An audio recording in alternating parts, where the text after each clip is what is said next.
देखो ये पूरी क्वालिटी करके बताएंगे। ऐसे कुछ और चीज़ें मैं आपको बताऊंगा इसके पार्ट के बारे में। गर्म नहीं करने जाता हूँ कार्ड हो जाता है, तो ऐसा कोई दिक्कत नहीं है। लेकिन मेरे पास एक बॉश की मोटर पड़ी है, तो हम लोग सोच रहे वाली ट्राई करके देखते हैं। बताऊंगा कि ये पार्ट्स हमारे क्यों यूज़ आते हैं। ओरिजिनल बॉश है। अब इसको इसमें इंस्टॉल करेंगे टैंक में।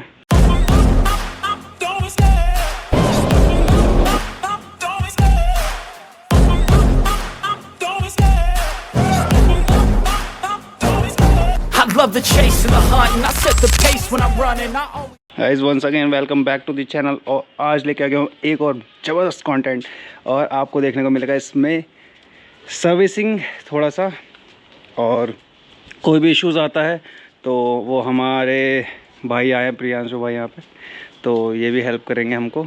और क्वालिटी एनालिस्ट ये रहे, ये सूंघ के बताएंगे। देखो जैसे इसमें यहाँ पे जैसे देखो ये पूरी क्वालिटी करके बताएंगे ऐसे, तो क्या दिक्कत आ रही है, ठीक है ना।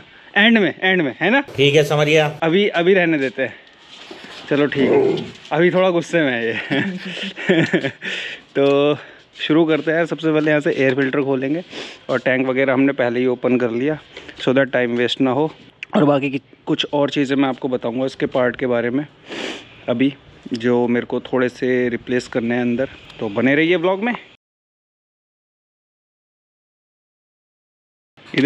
इधर दिखाओ, रुक जाओ, कैमरा प्लेस कर दूँ मैं। ऐसे तो ये इंजेक्टर क्लीनर बनाया हुआ हमने। अभी स्टैंड पे लगा दूँ पहले मैं कैमरा, रुक जाओ, है ना। बस तो देखो ये रहा इंजेक्टर क्लीनर, ठीक है। इधर पे लो, इधर कोई दिखाया था तुम्हें, लो जी लो। कैमरा इधर बड़ा तगड़ी तरीके से प्लेस किया गया है। और ये सबसे पहले मैं ना इधर बैटरी पे करंट दे रहा हूँ। देखो मैं आपको दिखा दे रहा हूँ, ये बैटरी पे करंट देंगे और उधर से हम प्रेस करेंगे इसको। चलो जी चलो, ये वाल ओपन हुआ, नहीं चल रहा। चल वो निकल गया हल्का से यहाँ से। उसके बाद क्या हुआ, अरे तुमने कांड कर दिए। गर्म नहीं करने जाता हूँ कांड हो जाता है। तो गाइस वही वाली बात है, फ्यूल इंजेक्टर क्लीनर तोड़ दिया गया तेरे साथ वही सीन है। ऑल तो क्लीन हो चुका था, स्प्रे आ गया था, क्लीन हो गया था, सारा काम हो गया था। गाइस पुराने एयर फिल्टर की कंडीशन देख लो यार एक बार कैसा हो रहा है। पूरा धूप में देखो, ध्यान से दिख रहा होगा। और इसमें ना दो टुकड़े और आ गए थे ये वाले। ये बेल्ट पता यहाँ से सक्शन करते हुए इसमें पहुँच गई थी ऐसे। अरे ये कहाँ से पहुँची मैं बताता हूँ। ये रहा देखो, ये रहा ना इधर, इसको ले गया था ये। बताओ, ये चक्कर चल रहा है, चक्कर ही चक्कर चल रहा है गाइस। सिचुएशन आ जाती है हैं। पर एयर ऑयल आया हुआ है। हाँ ये थोड़ा बहुत ना मैंने देखा है बाइक में ना, यहाँ पे है रहता ही रहता है ऊपर। पवन की बाइक में भी आ जाता है ऊपर। वो नीचे एक पाइप है ना इसका, एयर पाइप इंजन का, तो उससे आ जाती है। गाइस वैसे तुमने एयर फिल्टर पार्ट नंबर देख रखा होगा, बट फिर भी देख लो एक बार और एक बार ही और।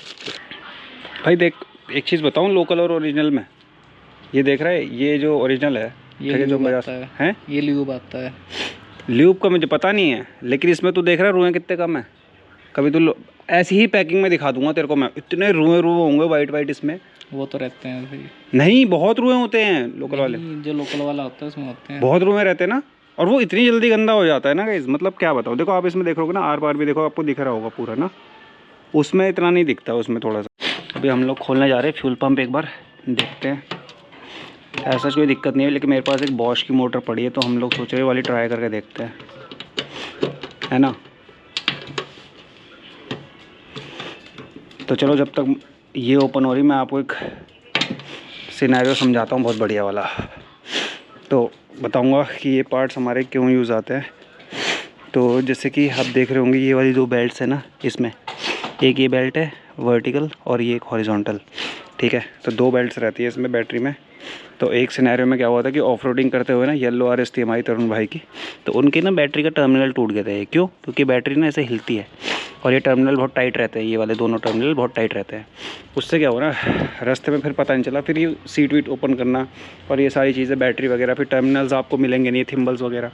तो अगर आपकी बाइक में ये दोनों पार्ट मिसिंग है, एक ये बेल्ट और एक ये बेल्ट, देख लो, एक तो ये रहा पार्ट नंबर, ठीक है, बेल्ट का, और एक ये रहा, तो ये दोनों आपके 65 रुपीज़ में आ जाते हैं। तो ये ज़रूर से लगा लेना अपनी बाइक में, बहुत ही इंपॉर्टेंट पार्ट है और बहुत ही इंपॉर्टेंट चीज़ है जो आपको चेंज कर लेनी चाहिए टाइम पे। और आ जाते हैं फिर से फ्यूल पंप पे। इसका ना वो भी निकलता है, अच्छा इसका नहीं निकलता साथ में, BSO नहीं ना, ये आप इजीली ऐसे निकाल सकते हो। ओहो, वायर टूट गई क्या? नहीं। ओहो, लीकेज आ रही है, पेट्रोल जमा कर ले क्या? तो गाइज़ ये वाली जो मोटर है ना, दोनों ठीक है, ओके है, बस इसका जो फ़िल्टर है ना बहुत गंदा हो रहा है। तो फ़िल्टर भी मैं चेंज कर सकता हूँ, मेरे पास है, बट एक ये बॉश की ना पुरानी मोटर है मेरे पास बहुत ज़्यादा, मैं इसको ट्राई करना चाहता हूँ। तो अपनी DL जिम वाली भी फ़िलहाल के लिए हटा दे रहा हूँ, ठीक है। अगर मेरी ये पुरानी मोटर सक्सेस हो गई ना, बहुत चली हुई है, तो मैं क्या करूँगा, अपनी DL जिम सेल कर दूँगा। तो रीच आउट कर लेना इंस्टाग्राम पे बिल्कुल, अगर मेरी मोटर चल गई ना, मैं DL जिम सेल करूँगा, प्राइसेस आप लोगों को वहीं पे बता दूँगा DM पे, तो देख लेना अपने आप। बाकी मोटर तो एक नंबर है ये भी, बस मैं फ़िल्टर की वजह से सोचा कि मैंने कहा टेस्टिंग भी कर लेता हूँ अपनी ओल्ड वाली बॉश की, और दिखाता हूँ कंडीशन क्या है इसकी।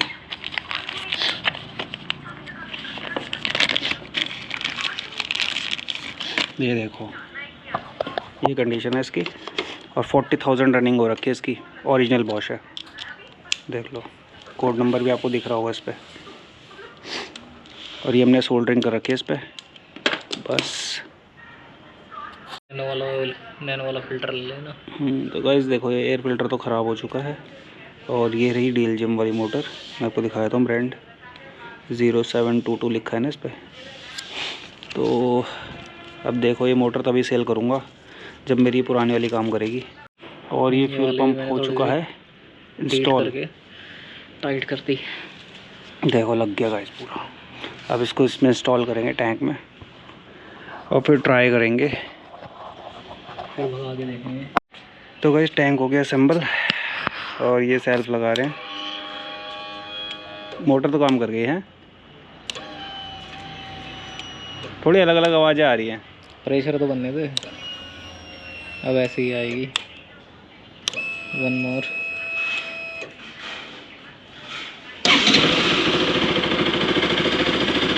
सक्सेस है, सक्सेस हो गई है गाइस। ये देखो बॉश की मोटर, बॉश की मोटर लग गई है।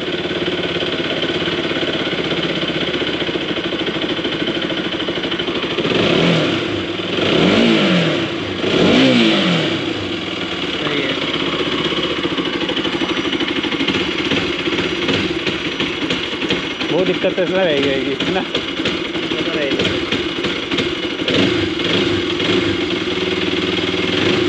तो मुझे लग रहा है कि इसमें ज़्यादा पावर से लग रही है, पता नहीं चलेगा तो अभी यार। तो गाइस है ना, RPM हाई तो जा रहे हैं सही एकदम। वो भी इंजेक्टर, अभी इंजेक्टर का भी फ़र्क है यार, थोड़ा सा ना क्लीन हुआ है। सो गाइस यही था आज के लिए। देखो फ्यूल पंप की मोटर चेंज हो गई, और हमारा ना हेड की जो गैसकेट थी, अब क्वालिटी वाले थोड़ा सा चेक कर रहे हैं यहाँ को, ये देखो, अब देखो क्वालिटी वाले इधर को चेक कर रहे हैं, ठीक है सब कुछ, हाँ ओके है, हाँ फ्यूल पंप ओके कह रहे हो, फ्यूल पंप ओके है, और कुछ फ्यूल पंप ओके ठीक है मौली सब कुछ। अरे गुस्सा आ गया, गुस्सा निकाल दिया इतने मैकेनिक साहब पे, नू कह रहे तुमने वायरिंग ढंग से नहीं करी है ना, अच्छा मेरे को भी कह रही है। गाइस यही था व्लॉग में, फ्यूल पंप चेंज हो गया, हेड गैसकेट में थोड़ी सी लीकेज थी, तो हमने उसको 2 बॉन्ड लगा के हेड गैसकेट पे वो फिट कर दिया था। बाकी एयर फिल्टर चेंज हुआ है हमारा एक, इसमें इंजन ऑयल तो पहले भी चेंज करवा रखा मैंने, तो कोई इशू नहीं है, ठीक है। और बैटरी का मैंने आपको बता दिया था, ये जो बैंड्स के रिप्लेसमेंट है, अगर आपके ये बैंड्स नहीं है तो ज़रूर से लगा लेना, वरना ये चीज़ ना आपको ऑफ रोड में ना फंसा देगी, मैं गारंटी देता हूँ आपको। और ये थिम्बल सबसे पहले टूटते हैं अगर आपकी बैटरी हल्की सी वैसे ऐसे शेक होगी ना इसमें, तो वैसे मैंने बैंड्स मंगा रखे हैं इसके लिए, तो फ्यूचर में मैं इसके नए बैंड्स लगा लूँगा, अभी तो ज़रूरत नहीं है, इसमें ऑलरेडी लगे हुए हैं। तो गाइज़ अभी फाइनल टेस्ट हो चुका है इसका, और जो फ्यूल पंप की मोटर है वो सक्सेस है, ठीक है, पुरानी बॉश, और टॉप स्पीड इंक्रीजेज बाय 1 और 2 km/h। तो यही था आज का ब्लॉग, और कैसा लगा ज़रूर से लाइक और कमेंट करना, कोई भी क्वेश्चन होता है इंस्टाग्राम पे DM करना, और शेयर करना अपने दोस्तों के साथ अगर अच्छा लगा हो तो वीडियो। और मिलते हैं फिर ऐसी किसी टेक्निकल ब्लॉग में, टिल देन बाय बाय।